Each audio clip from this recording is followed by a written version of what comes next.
You know how sometimes you walk into a situation and right away your gut just tells you something's off? That was me the second my wife and I stepped onto that flight. The cabin didn't sound like it usually does. It wasn't just the shuffle of bags and the click of seatbelts. There was this low hum of voices, a nervous edge in the air, like everyone already sensed some drama was about to break out.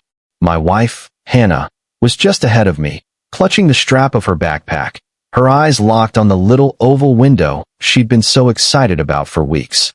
She's always been a window seat person. It calms her nerves, helps her settle into the rhythm of flying. And after the week we'd just had, with work stress and family drama back home, she deserved that seat more than anyone. When she slid into 15A and pressed her hand against the window like it was her small victory, I felt myself breathe easier too. But then, here come the footsteps.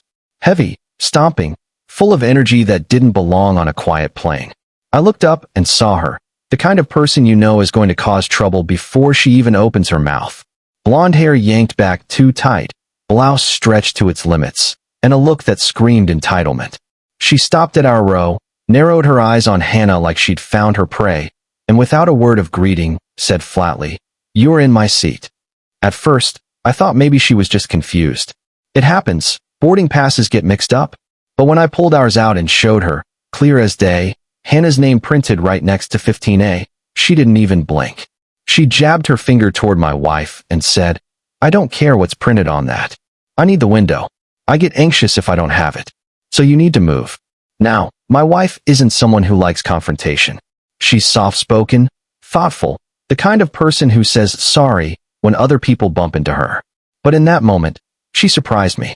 She looked up, steady, and said, "I paid for this seat weeks ago. I'm not moving." And that's when the woman's mask slipped.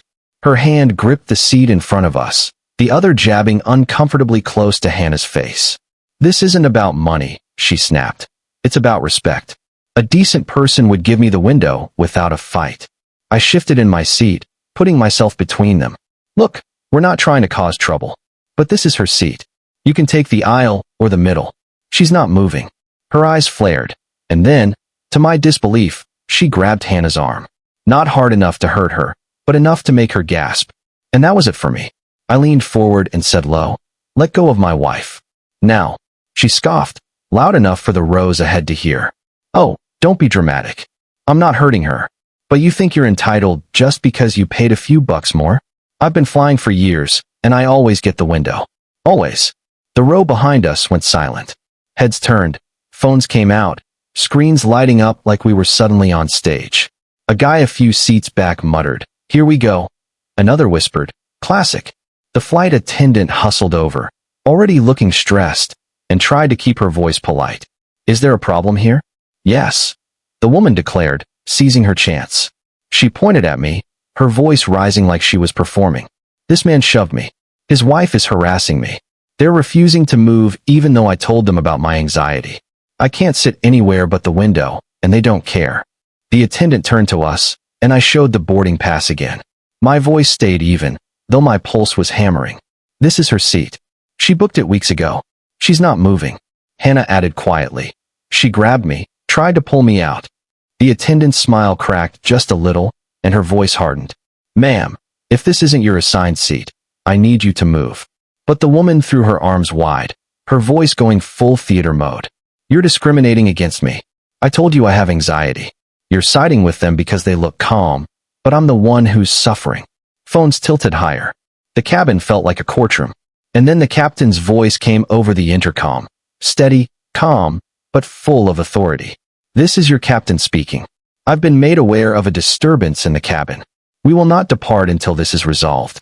The woman's smirk returned like she'd just summoned her secret weapon. "Good," she said, arms crossed. "He'll understand."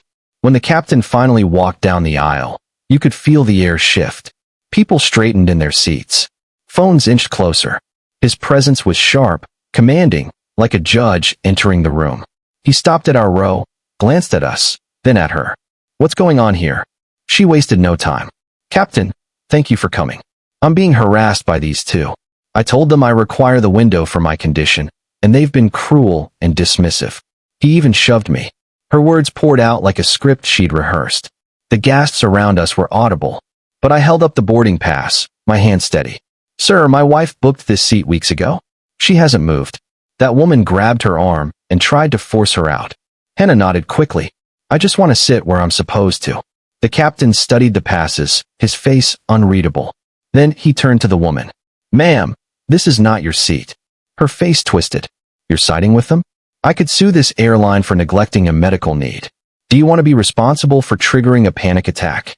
That was when I pulled out my phone and hit record. My voice carried just enough to be heard by the crowd.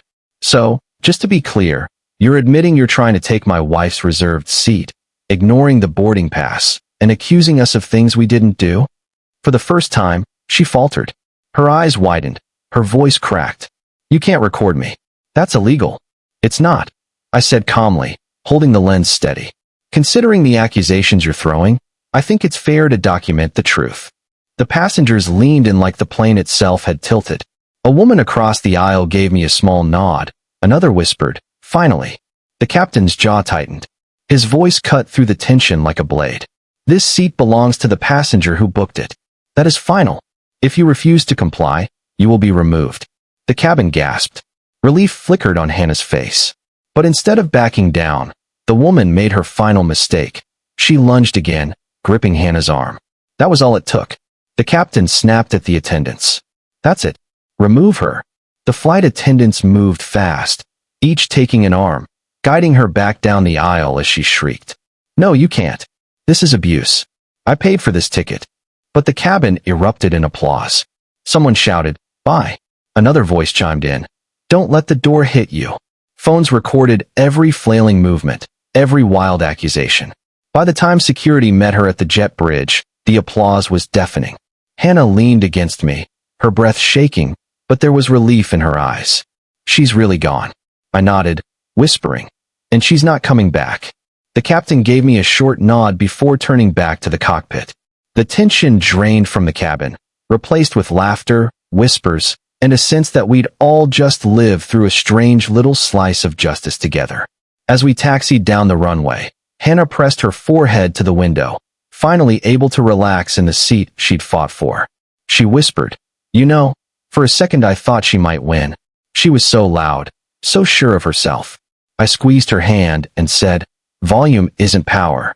The truth always catches up. And then, as the engines roared and the plane lifted off, I thought about her. The woman left behind on the tarmac, screaming to no one. She wanted the window seat so badly, and now she wasn't even getting off the ground. So let me ask you, what do you think? Was the captain too harsh, or did justice get served the only way it could? Drop a comment below. I want to know whose side you're on, and if you've ever seen something like this play out in real life. And hey, if you enjoyed the ride, don't forget to share this story, because karma really does travel fast.